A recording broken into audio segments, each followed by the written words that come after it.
اعوذ باللہ من الشیطان الرجیم بسم اللہ الرحمن الرحیم رب اشرح لی صدری ویسر لی امری واحلل عقدۃ من لسانی یفقہوا قولی اللہم فقہنا فی الدین اللہم انی اسألک علما نافعا وعملا متقبلا ورزقا طیبا۔ سورۃ القلم کو دیکھتے ہیں آج۔ سورۃ القلم مکی سورت ہے۔ بعض روایات میں آتا ہے کہ یہ دوسرے نمبر پر نازل ہوئی، بعض جگہ آتا ہے کہ تیسرے نمبر پر نازل ہوئی، یعنی بالکل شروع کی صورتوں میں سے ہے، یا تو سورۃ العلق کے بعد یا سورۃ المدثر کے بعد نازل ہوئی ہے۔ بعض جگہ پر اس کو سورۃ النون بھی کہا جاتا ہے۔ اس سورت میں ہم شروع میں دیکھیں گے کہ اللہ تعالیٰ نے اپنے نبی کی کیسی شان بیان فرمائی ہے، خود اپنے نبی کے اخلاق کی گواہی دی ہے اللہ تعالیٰ نے۔ اس کے بعد ہم ایسے کردار دیکھیں گے جس کی مذمت کی گئی ہے، اور وہ کردار آپ صلی اللہ علیہ وآلہ وسلم کی بالکل مخالفت میں تھا۔ اس میں کیا کیا خامیاں تھیں جس سے ہوشیار کیا گیا ہے ہمیں۔ پھر باغ والوں کا قصہ دیکھیں گے کہ ناشکری کا انجام کیا ہوتا ہے۔ آخر میں ہم دیکھیں گے کیسے اللہ تعالیٰ نے نبی کریم صلی اللہ علیہ وآلہ وسلم کو یونس علیہ السلام کی مثال دی، جو مچھلی والے تھے نا، تو ان سے خطا ہو گئی تھی، تو اللہ تعالیٰ نے اپنے نبی کو بتایا کہ آپ اس بات سے بچ کر رہیے گا۔ اللہ تعالیٰ نے اس سورت کو قسموں سے شروع کیا ہے۔ پہلی یہ سورت ہے جو حرف مقطعات کے ساتھ نازل ہوئی۔ اور صورتیں بھی ہیں جیسے الف لام میم ہے، الف لام را ہے، قاف ہے، لیکن یہ پہلی سورت ہے نزول کے اعتبار سے۔ اگر آپ سے پوچھا جائے کہ کون سی پہلی سورت ہے جو حروف مقطعات کے ساتھ نازل ہوئی، تو وہ یہ سورت ہے۔ دیکھتے ہیں سورت کو۔ بسم اللہ الرحمن الرحیم۔ نون والقلم، نون کی قسم اور قلم کی قسم، وما یسطرون، اور وہ قسم جس سے لکھتے ہیں۔ تو کتنی قسمیں ہو گئیں؟ 3 قسمیں نا، نون کی، القلم کی، اور جو وہ لکھ رہے ہیں ان کی قسم۔ نون کیا چیز ہے؟ ہم جانتے ہیں نا کہ حروف مقطعات کے معنی اللہ تعالیٰ کے سوا کوئی نہیں جانتا۔ ہمیں نہیں پتہ اس کا معنی کیا ہے، مگر یہ کہ اہل زبان کو چیلنج کیا گیا ہے کہ تم تو بہت کہتے ہو نا کہ تم اہل زبان ہو، باہر والے جو نان عرب کو تو یہ کچھ سمجھتے نہیں تھے، تو اگر تم اتنا سمجھتے ہو نا اس زبان کو، یہ قرآن پاک عربی زبان میں نازل ہوا ہے، تو تم ایسا کوئی کلام لے آؤ۔ تم کہتے ہو نا کہ محمد صلی اللہ علیہ وآلہ وسلم خود یہ بنا کر لے آئے ہیں، تو یہ تو تمہاری زبان میں ہے، تم بھی بنا کر لے آؤ۔ یہ کوسچن ایسے تھا نا کہ ان کو بالکل بے بس کر دیتا تھا۔ اللہ تعالیٰ کا کوئی کام آبس بیکار نہیں ہے، تو یہ حروف مقطعات کو ایسے نہ سمجھیں کہ ان کا تو کوئی معنی ہی نہیں ہے، نہیں، ایسے ہی لکھ دی گئی ہیں، نہیں، ان کے معنی ضرور ہیں مگر ہم نہیں جانتے۔ یہ نون ایک لفظ ہے، اس کا معنی ہے، اس میں کوئی حکمت ہے، لیکن انسان کو نہیں علم دیا گیا اس کا، تو وہ نہیں بتا سکتا۔ اس سے یہ بھی پتہ چلتا ہے کہ انسان کو عاجز کر دیا گیا ہے کہ تمہیں نہیں بتایا گیا اس کا علم، تو تم جان ہی نہیں سکتے، تو اتنا تھوڑا تمہیں علم دیا گیا ہے۔ اللہ تعالیٰ جانتا ہے، ہم نہیں جانتے۔ دوسری چیز جس کی قسم کھائی گئی ہے وہ ہے قلم۔ اس سے علم کی قدر و قیمت بھی ہمیں پتہ چلتی ہے۔ پہلی وحی جو آئی نا، وہ کیا تھی؟ اقرا۔ قلم بہت ضروری ہے علم سیکھنے کے لیے۔ جو بھی رائٹنگ ٹولز ہیں سب قلم میں آ گئے نا، چاہے پینسلز ہیں، ٹائپنگ ہے، پرنٹنگ ہے، سب اس میں آ گیا۔ جس چیز پر اللہ تعالیٰ نے قسم کھائی ہے نا، اس کی اہمیت کا بھی پتہ چلتا ہے، اور اس چیز کو گواہ بنانا بھی ہوتا ہے۔ ہم کسی چیز کی قسم نہیں کھا سکتے سوائے اللہ تعالیٰ کی ذات کے، لیکن اللہ تعالیٰ جس چیز کی چاہے قسم کھا لے۔ آپ صلی اللہ علیہ وآلہ وسلم نے فرمایا نا، جس نے اللہ کے نام کے سوا کسی کی قسم کھائی اس نے شرک کیا۔ اور یہ کون سا قلم ہے جس کی قسم کھائی گئی ہے؟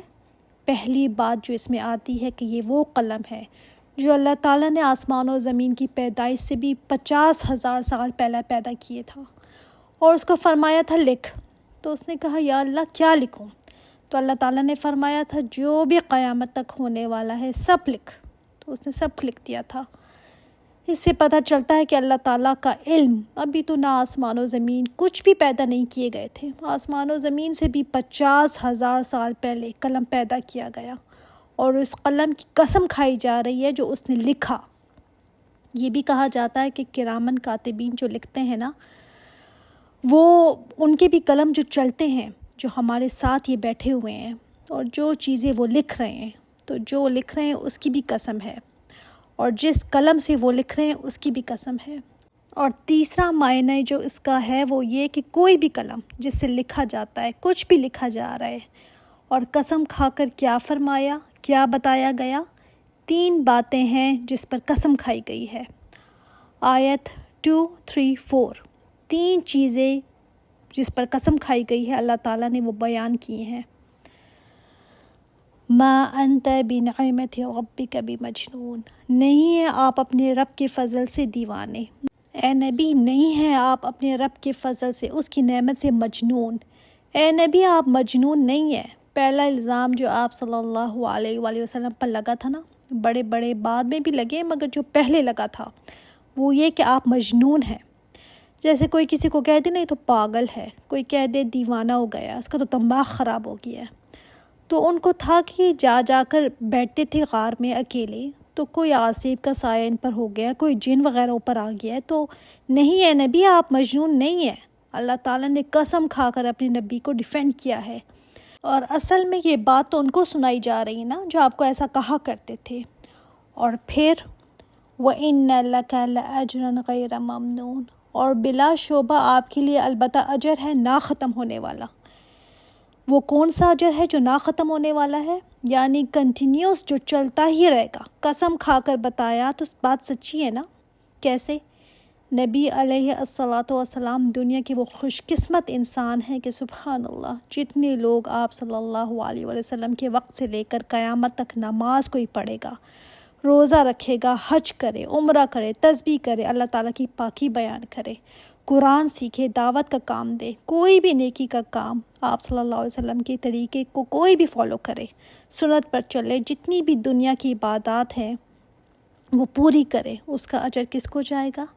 میرے اور آپ کی نمازوں کا اجر کس کو جائے گا؟ ہمیں تو ملے گا ہی انشاءاللہ تعالیٰ، مگر اللہ تعالیٰ نے کیا کہا اور کس کو ملے گا؟ ہم دیکھتے ہیں نا کتنے ہی حج، عمرہ، کعبہ میں کتنے لوگ طواف کر رہے ہوتے ہیں، کتنے ہی لوگ نماز پڑھ رہے ہوتے ہیں، اور صرف اس زمانے کا نہیں، اس سے پہلے بھی اور اس کے بعد جتنے بھی قیامت تک یہ سب کریں گے، آپ صلی اللہ علیہ وآلہ وسلم کو اس کا اجر و ثواب ملے گا۔ کیوں؟ کیسے؟ ہم نے پڑھا نہیں ہے کہ جو نیکی کی راہ دکھاتا ہے کسی کو، اس کو بھی اتنا ہی اجر ملتا ہے جتنا کرنے والے کو ملتا ہے۔ ہمیں اسلام کی تعارف کس نے کروایا؟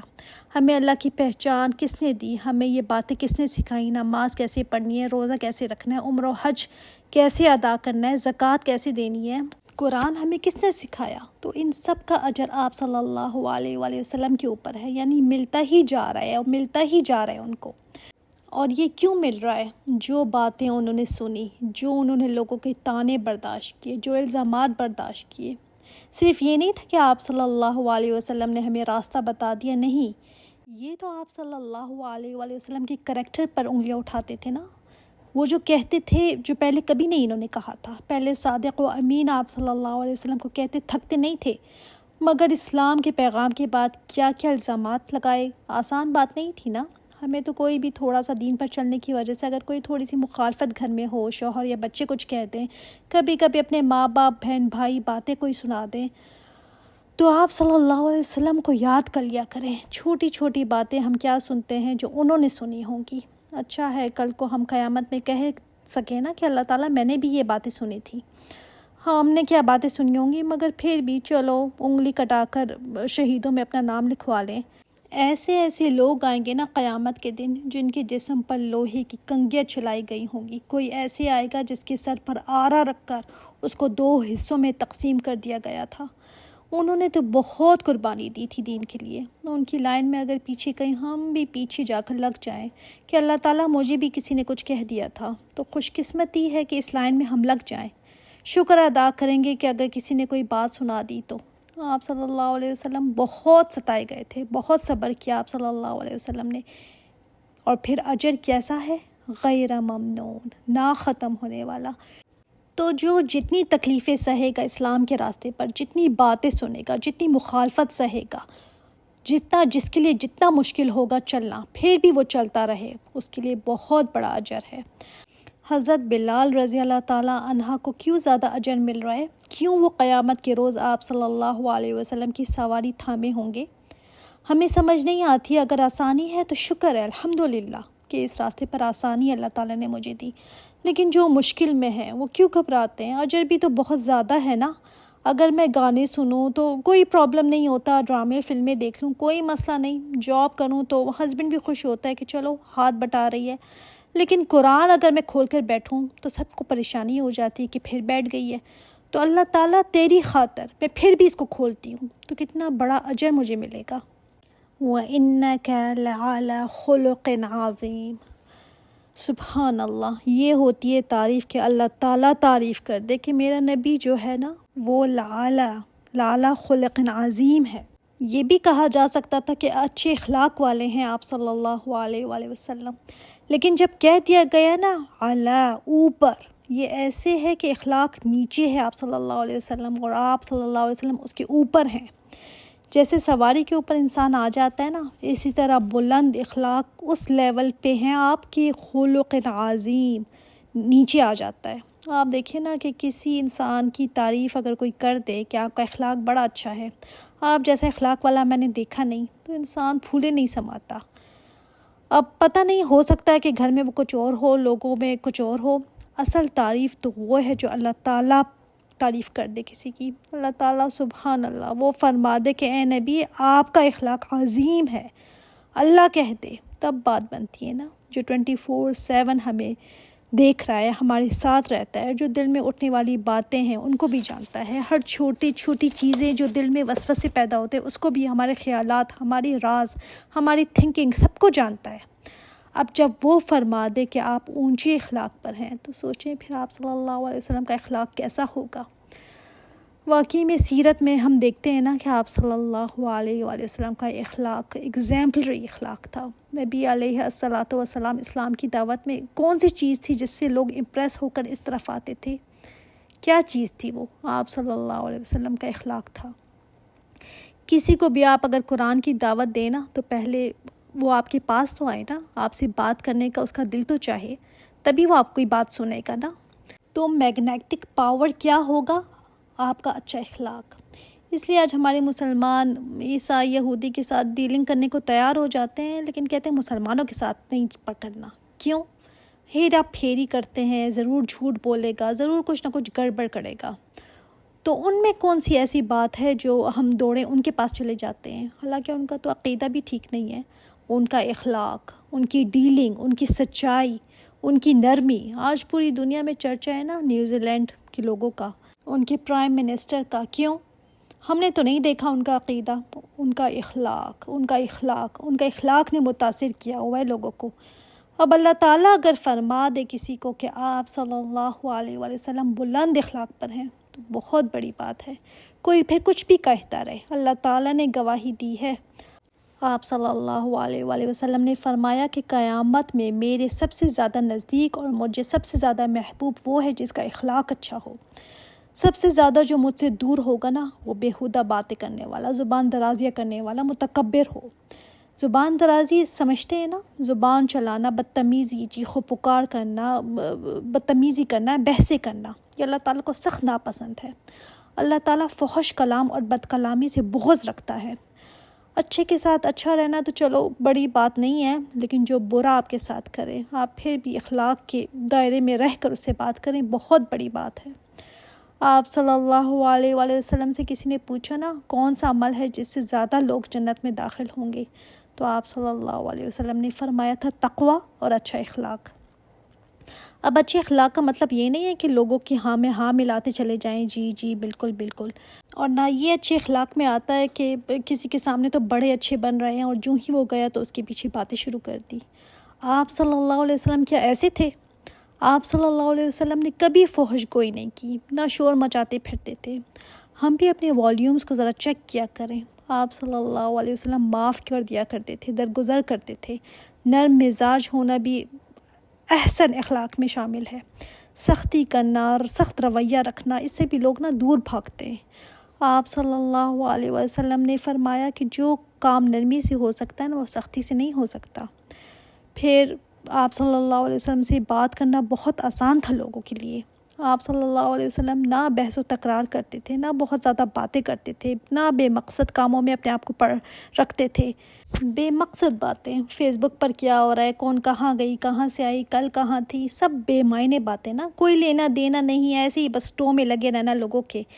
اگر ہم اپنی ریکارڈنگ کریں نا دن کی تو اکثر باتیں تو فضول ہی ہماری ہوتی ہیں، بے مقصد، جس کا کوئی حاصل نہیں ہے۔ فَسَتُبْصِرُ وَيُبْصِرُونَ، چنانچہ عنقریب آپ بھی دیکھ لیں گے اور وہ بھی دیکھ لیں گے۔ اللہ تعالیٰ نے گواہی دی ہے کہ بس عنقریب آپ بھی دیکھ لیں گے اور وہ بھی دیکھ لیں گے۔ کیا چیز؟ بِأَيِّكُمُ الْمَفْتُونُ، کہ کون تم میں سے مجنون دیوانہ ہے۔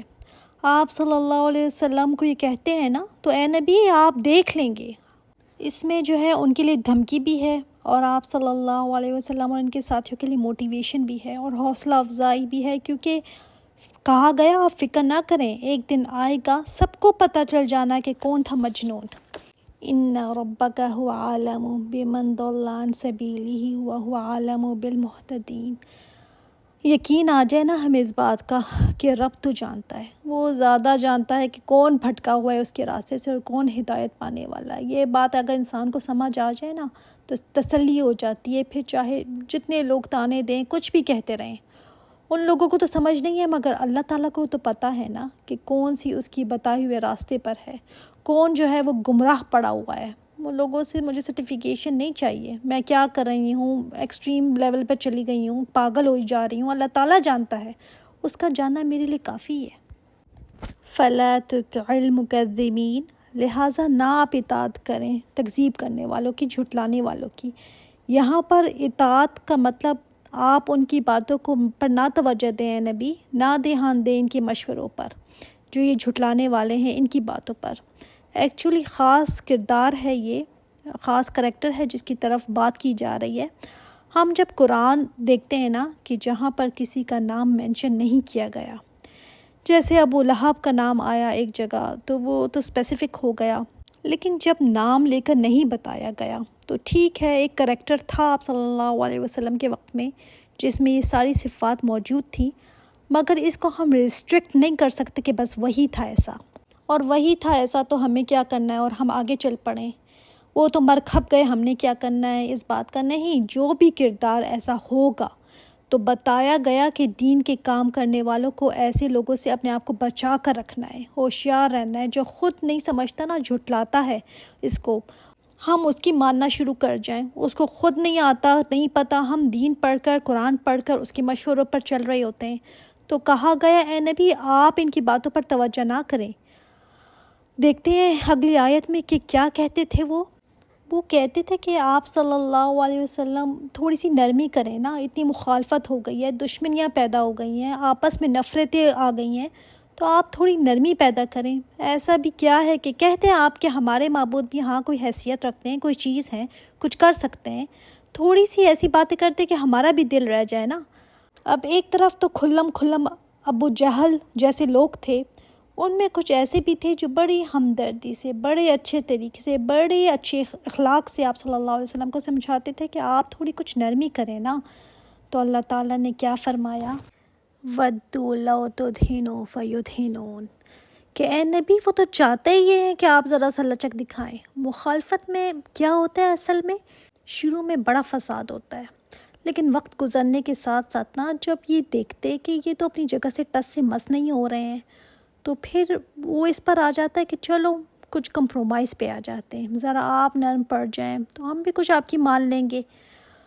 تو اس کو پتہ چل جاتا ہے نا کہ اس کے پاس اب کوئی چوائس نہیں ہے، لیکن دین میں کوئی کمپرومائز نہیں۔ آپ صلی اللہ علیہ وسلم نے کہیں بھی کمپرومائز نہیں کیا۔ انہوں نے ایک دفعہ کیا کہا آپ صلی اللہ علیہ وسلم سے کہ آپ صرف ان پر اپنا ہاتھ پھیر دیں، ہمارے بتوں کی صرف تعریف کر دیں تو ہم بھی آپ کے دین کی طرف آ جائیں گے ذرا، تو ایک دفعہ سجدہ کر لیں، ہم بھی آپ کے رب کی آگے سجدہ کر لیں گے۔ اس قسم کی ڈیلز کرنا چاہتے تھے وہ۔ تو اللہ تعالیٰ نے کیا فرمایا؟ نہیں، دین میں کوئی کمپرومائز نہیں، اب یہاں پر اخلاق یہ نہیں ہوگا کہ وہ اتنا کہہ رہے ہیں تو اب تھوڑا سا اتنا روڈ بھی ہمیں نہیں ہونا چاہیے. اخلاق ایسے نہیں ہوتا کہ غلط کو آپ صحیح کہنے لگے. اخلاق میں یہ نہیں آتا کہ اب کوئی برائی ہو رہی ہو تو آپ اب کیا کروں، شامل ہو جاؤں، بری بات ہے، بد اخلاقی ہو جائے گی. نہیں، جہاں پر اللہ تعالیٰ کے احکامات، اس کے دین کی بات آ جائے وہاں پر کیا آپ اخلاق دیکھتے رہیں گے؟ ہرگز نہیں. کوئی ناراض ہوتا ہے تو ہوتا رہے. اللہ تعالیٰ کے لیے کسی بھی ملامت کرنے والے کی ملامت کی پرواہ نہیں کرنی. بعض دفعہ لوگ کیا کرتے ہیں، اپنے مسلمان کے کرسمس ٹری لگا کر کے چلو ان کی بھی تھوڑی سی سیلیبریشن کر لیتے ہیں، وہ بھی خوش ہو جائیں گے. ہو سکتا ہے اس طرح وہ ان کے دل میں اسلام کے لیے جگہ بن جائے. تم میں حق پر آنا ہے تو آؤ. یہ نہیں کہ دوسرے کو حق پر لاتے لاتے خود ہی پٹری سے اتر جاؤ.